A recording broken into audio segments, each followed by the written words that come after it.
After fans of Dave Ramsey downvoted one of my videos explaining how his advice won't make you rich, I feel it's only appropriate to continue with the same energy and analyze another video that uses the exact same advice, but has not received as much criticism as other channels. Normally I focus more on how the poor are viewed in TV and movies, but I can't ignore internet media. In the early stages of YouTube, there was a chance that the average person could earn income if they had a large enough following. Compare that to now, and it's far more difficult unless you have a knowledge in a particular topic or are able to carve out a specific niche. So for this video, let's look at Nate and Sutton's How to Honor God with Your Money. Sorry, they all look the same to me. A couple points before getting started. First, as with anything, don't be an alpaca in the comment section of this video or any other creator's videos. I prefer to leave on comments, but I will remove items that are inappropriate. There are many views that these two hold that I wholeheartedly disagree with, but this video is focused on addressing only one of their videos. The parts of their religion that are not part of said video can be addressed by other creators that speak on those topics. I prefer to address topics using my background and data because of my experience and understanding of the world around me. So much so I even read bank laws and some of its history. And I'm still annoyed about that. Second, at no point will this channel ever use citations from the King James or New King James translations. Part of this is due to issues in translation that various scholars have spoken on, and partly because I know it annoys those with super dogmatic beliefs that cherry pick information from the text. Lastly, I am an equal opportunity criticizer. While I am an atheist, I have no qualms voicing my concerns toward atheist creators and do not believe that they are above criticism. I am currently working on videos addressing some of these problematic themes, though it is taking longer to verify some of the information I have, and until these last items are resolved, those videos will remain on hold. Feel free to like, subscribe, ring the bell, and of course, to reiterate, don't be an alpaca in the comments. Because they have a bad temperament, and they're terrible. They're terrible. We all know this, and we all know that llamas are better. They're just better. That said, under the watchful eye of Mothra, the bunny of data science, let's dig into this nonsense.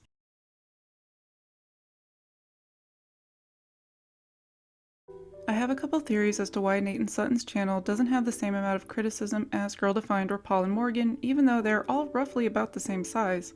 Part of it is timing. Both of the channels, Girl Defined and Paul and Morgan, started in 2016. By 2018, other creators such as Rachel Oates had reacted to their content in videos highlighting their problematic views.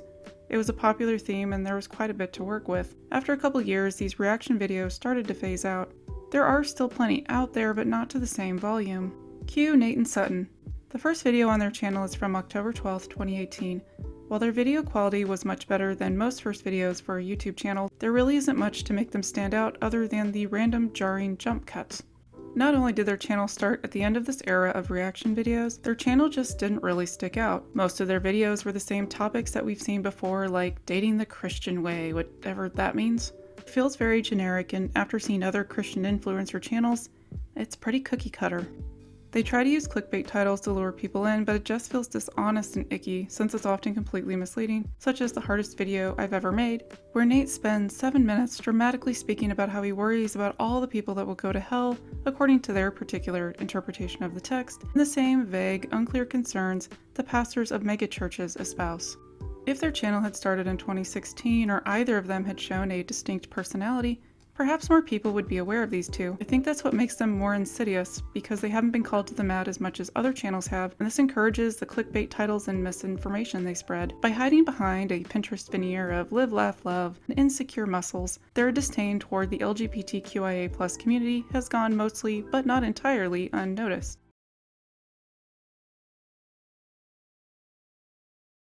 As mentioned, I'll focus on their video, How to Honor God with Your Money, which is inexplicably in all caps. If you watch the video side by side with Dave Ramsey's advice for how to get rich, they're practically carbon copies. One interesting thing to point out in this video is that it's one of the few where Nate and Sutton have about equal amounts of time to speak. Sutton starts by using the same data piece that Ramsey does when she says that millennials are trillions of dollars in debt. Today, I saw the news. It said that our generation, millennials, are in trillions of dollars of debt right now. As far as my disdain for Ramsey, I'll link those videos here and refer to them a couple more times. Linked in the description are articles from fee.org, Credit Karma, and ThomsonReuters.com explaining how there is far more nuance to that piece of data. For example, millennials have less mortgage debt and less average student loan debt than boomers and Gen X. If we go by average total debt, once again it's not millennials but rather Gen X.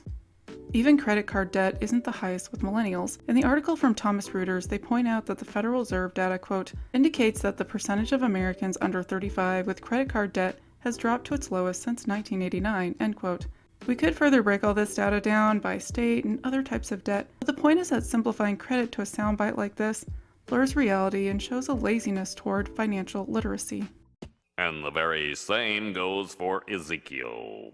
Which brings us back to our starting point, the 9 tenets of constancy. Damn it! At the beginning, they point out that You can take it from us because me and Nathaniel have no debt. No debt. We're debt-free, baby. Well, I guess if you're not including a mortgage and a car payment. so they're not debt-free. As a neurodivergent person that works with data, this is infuriating because their definition of debt-free is not the same definition of debt-free that Ramsey uses. It's inconsistent. Inconceivable! You keep using that word. I don't think it means what you think it means.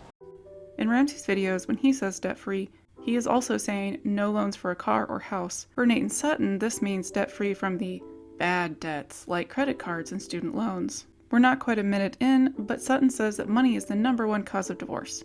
Money is the #1 cause of divorce. #1 cause of divorce. We can't be having that, people. Okay, well, let's check that. According to the law firm Wilkinson and Finkbeiner, that's my best guess, money isn't even listed as one of the 8 reasons, though a lack of commitment is vague, and I'm unsure what this means specifically.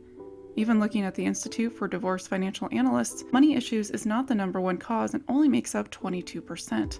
At least here it clarifies that incompatibility is caused by one or more of the other choices. Money may be a possible factor or cause for divorce, but it is not the #1 cause. Now is a good time to mention my sources for videos are linked in their descriptions, even if I forget to show it on screen when editing the video, unlike these two who at no point during the video explain that their 5 pieces of advice are actually the same as Dave Ramsey. And as many know, plagiarism and not citing your sources is a cardinal sin. If you look through the comments, there's no indication that viewers are aware that this information is taken from Dave Ramsey. In fact, the only place it is mentioned is in the last sentence of the video description, quote, "Special thanks to Dave Ramsey for teaching us what the Bible and God tells us about handling our finances," end quote. No points on formatting since it is not MLA or APA, but half a point for loosely making a bare minimum connection to the source. To be fair, I don't follow a particular format either, but at least you can find the sources that I mention. They use the same point from Ramsey with 2,500 scriptures alluding to money and possessions, but that's not important for this video. This number varies by source and varies by how they are identified. Statistically speaking, it's too wishy-washy and inconsistent. Mothra agrees. Also, But keep in mind, God is not in the microwave business. He is in the crock pot business. I'll link my video on how the poor are better at budgeting here. But don't worry, Nate also regurgitates the unoriginal prosperity gospel. We live in a cause and effect world. What you reap, you will sow, but you gotta be patient, you gotta be diligent. It's not gonna happen overnight. I'll just link my video here on how the church has a vested interest in keeping parishioners financially illiterate. You sure there's enough plants to fill the order, though? Oh, yeah, big time. Did all the calculations myself. Uh-oh. What? Well, no offense, Ricky, but you stopped going to math in grade 6. It's not really math. Fucking 30,000 bottles, 1 gram per bottle is 30,000 grams, 454 grams in a pound, need about 66 pounds, about a quarter pound per plant. 264 plants, and we're gonna grow 350 just to be safe. Budget is the first point. With Ramsey, he states that it has to be on paper. At least here, Nate and Sutton are slightly different in that they don't write it down, but rather they use the 10-10-80 rule. For those unfamiliar, 10% to savings, 10% tithe, and live on the other 80%. I've already linked my video about budgeting, but let's look at some solid numbers since these two didn't. If you're lucky enough to make $20 an hour full-time, yearly income would be $41,600 before taxes. Let's pretend this is for a single person in good health that doesn't need medications, doesn't have children, doesn't care for a sick relative or friend, doesn't have pets, and has reliable transportation. If we take roughly 30% for state and federal taxes and health insurance through payroll, that leaves $29,120 a year. So if we do the 10-10-80 split, whether before or after taxes, it would look like the following. I'm including the split before and after taxes because rules on tithing can vary by church and denomination. It always comes down to transubstantiation versus consubstantiation. The cost of housing in the United States has risen to ridiculous amounts, where some have to pay $1,000 or more for a crappy apartment. Better hope nothing major happens like illness, injury, or natural disaster. When Harvey slammed into Texas, Pastor Joel initially offered prayers, but little else, and social media pounced, his critics demanding more. "Open your church as a shelter," one person wrote. "Provide food and clothing, please." A fellow pastor tweeting, "You have a huge obligation to show the love of Christ at this very moment. Open the doors." The topic of mortgages is still in the process of being researched for another video, but housing is the biggest expense for most households. And hey, after paying $1,000 a month for a roof over your head, if nothing goes wrong, you can build up that $2,900 each year, and after a decade, possibly have enough for a down payment towards a house in about 9 states. In fact, just last summer I went back to visit Jesus Christ. Turns out his abilities might have been exaggerated a bit.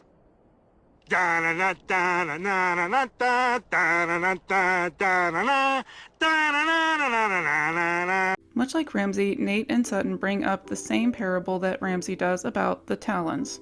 Normally I would not dive this much into the text, but this is a parable that is often misunderstood and greatly oversimplified. Since I use the version from the book of Matthew, I'll continue with that.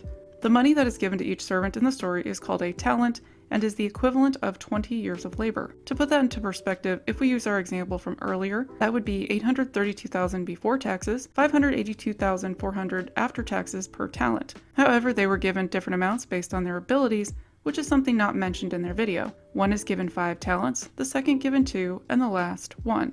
The money isn't really the focus though. This is a parable, meaning it's supposed to be a story to illustrate a moral or spiritual lesson. It's not really a lesson about how to invest. It's an illustration that was part of a bigger message when Jesus was speaking about end times. The takeaway from this story is that his followers were supposed to actively serve God like the first 2 servants, and not be passive in their faith and bury it like the third. A parable is not supposed to be literal, that's why it's called a parable. Some churches will interpret this story from the same viewpoint as these 2 in Ramsey, but their understanding is different from my own fundamental upbringing, which interpreted this story as a parable. See here, balloon payment, 37% interest compounded every minute, not understanding the contract fee, and here's your new monthly payment. That number's so big it has a comma. Oh wait, I left out a 0.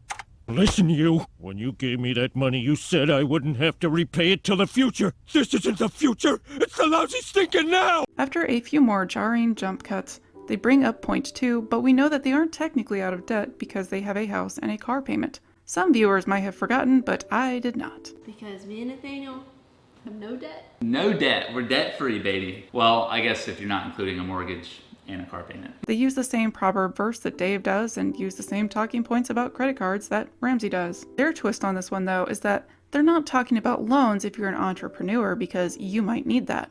The Sutton also adds this that kind of made me question this point. Like, we invested a lot of money in our business, but we could make the payments. We would have never ever done that if we could not make the payments. The way this is slid in makes me wonder if they were given startup costs from friends and family, then later took out business loans. I don't know, but this just feels off, and I would need more time to research loans for businesses.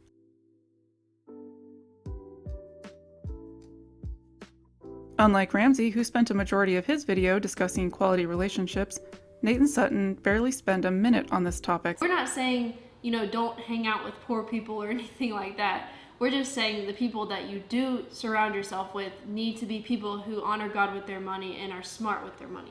Tell me you don't hang out with poor people without telling me you don't hang out with poor people. To be fair, most of us probably don't want to hang out with these 2 either, but for different reasons. You don't have to think about it. Know why? 'Cause you're a pubba. Again, feel free to watch the video that Ramsey's fan base downvoted. What about the parable of the Good Samaritan, where the only person that actually helped the victim was from a different background? I suppose there's also the parable in Luke 14 where Jesus tells the host that if he gives a banquet, he should invite the poor, the crippled, the lame, the blind, and you will be blessed.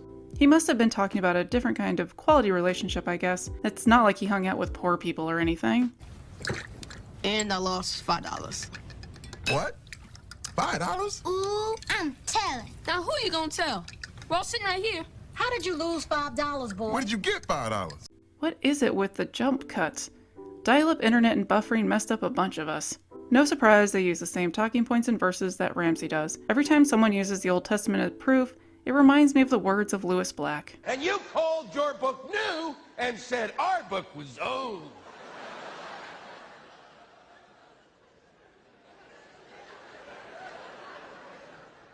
And yet every Sunday, I turn on the television set. And there's a priest or a pastor reading from my book. While I agree it is not wise to spend everything you're making, it's naive to pretend that this is the main reason most people don't have savings, rather than a lack of access to things like healthcare, education, or affordable housing.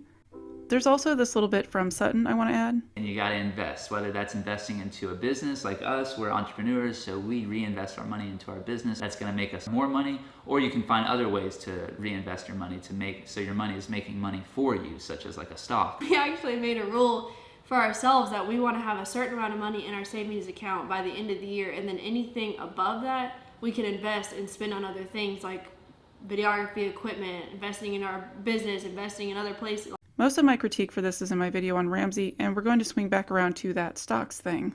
Calm down, diddly diddly diddly diddly diddly. They did their best, shoddily diddly diddly diddly.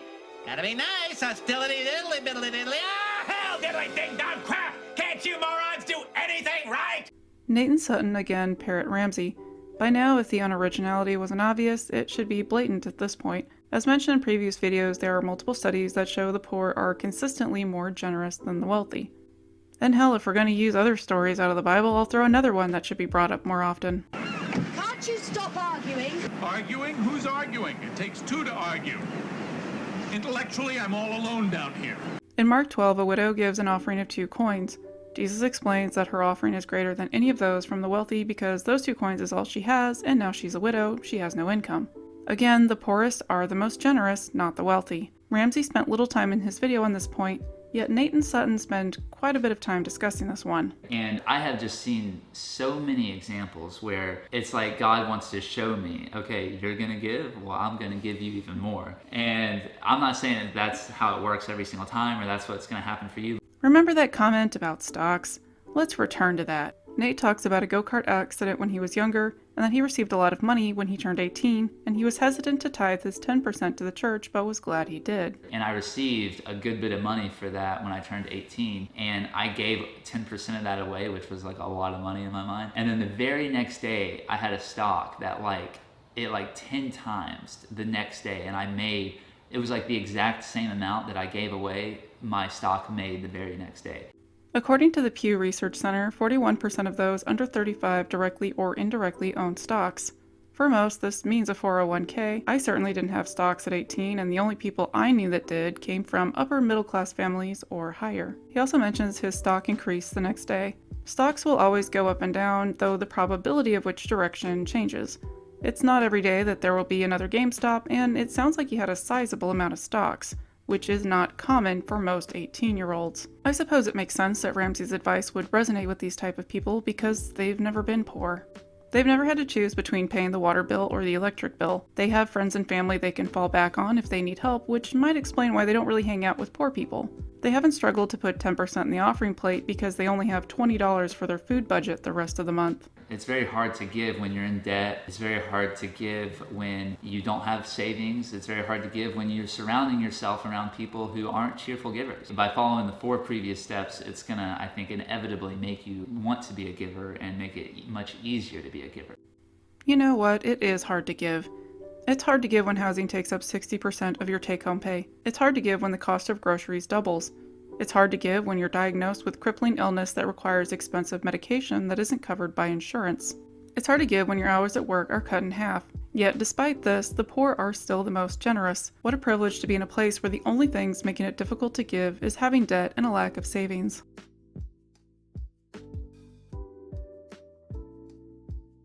The advice that Ramsey gives, which Nate and Sutton regurgitate, will not make you wealthy. Sorry, Nate and Sutton. This advice may put a person in a marginally better financial position, but people like this also have certain privileges and advantages at their disposal that most of us just don't. Nate and Sutton barely cite their source and yet use so much of the same information, verses, and talking points that Ramsey does. It's odd that no one else seems to have caught this, but I'm not surprised. It's not uncommon for evangelical pastors to use the same sermon as another, so in a way, they're just doing the same thing. Their video ended on answering 3 questions. I'll also answer 3 questions, since theirs were vague, and Nate's answer for the 3rd question was saying the hateful part out loud. 1. What is the capital of Slovenia, the sunny side of the Alps? Ljubljana. The warrant! What succulent plant would you be and why? I would be this, however you pronounce this. It's also known as Mother of Thousands, Devil's Backbone, Alligator Plant, and Mexican Hat Plant. It can pretty much grow anywhere, it's difficult to get rid of, and it can easily get out of hand. Third, what would you do if an alien ripped your face off? First, I would need to consider if I'm able to breathe and still see. Depending on this type of alien or predator, I would either need to pretend to not be alive or find a fast escape. After this, I can move to phase 2, where I would consider the technology and type of plastic surgery available. If it is not too invasive and risk of infection is low, I would try to determine if I could make a series of faces to throw off the enemy. You have to think about these things. Thanks for making it this far. Until next time.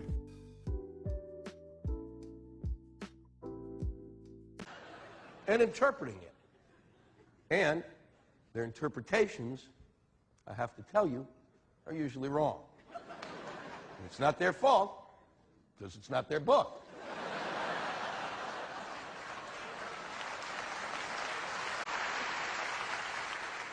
You never see a rabbi on TV interpreting the New Testament, do you?